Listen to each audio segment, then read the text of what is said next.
સુરત મહાનગરપાલિકાની આરોગ્ય સેવાઓમાં વધુ એક વધારો પૂર્ણ સંસાર દર્શના જશોદાના હસ્તે 4 નવી સબવાહિની એક વેક્સિન વાયનું લોકાર્પણ કરવામાં આવ્યું। નવી સુવિધાઓથી નાગરિકોને ઝડપી અને વધુ સુવિધાભર સેવા મળશે।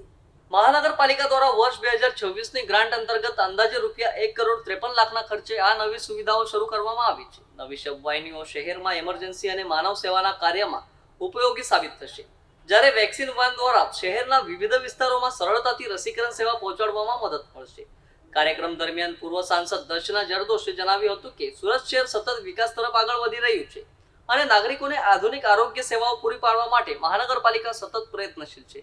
તેમણે જણાવ્યું કે આ નવી સેવાઓથી લોકોને વધુ ઝડપી અને સુવિધાજનક સેવા મળશે। આ પ્રસંગે અધિકારીઓએ જણાવ્યું હતું કે નવી વેક્સિન વેનમાં જરૂરી આધુનિક સુવિધાઓ ઉપલબ્ધ કરાવવામાં આવે છે, જેથી રસીનું યોગ્ય તાપમાન જળવાઈ રહે અને દૂરરાજ વિસ્તારોમાં સુધી અસરકારક રીતે રસીકરણ સેવા પહોંચાડી શકાય। સાથે જ નવી સબવાહિનીઓ દ્વારા જરૂરિયાતમંદ પરિવારોને સમયસર સેવા પૂરી પાડવાનો પ્રયાસ કરવામાં આવશે। સમગ્ર કાર્યક્રમ દરમિયાન ઉપસ્થિત લોકોએ આ નવી પહેલને આવકારી હતી અને મહાનગરપાલિકાના પ્રયાસોની પ્રશંસા કરી હતી। સુરત મહાનગરપાલિકા દ્વારા આગામી સમયમાં પણ નાગરિક સુવિધાઓમાં વધારો કરવા માટે વધુ આયોજન હાથ ધરાશે તેવી માહિતી આપવામાં આવી હતી।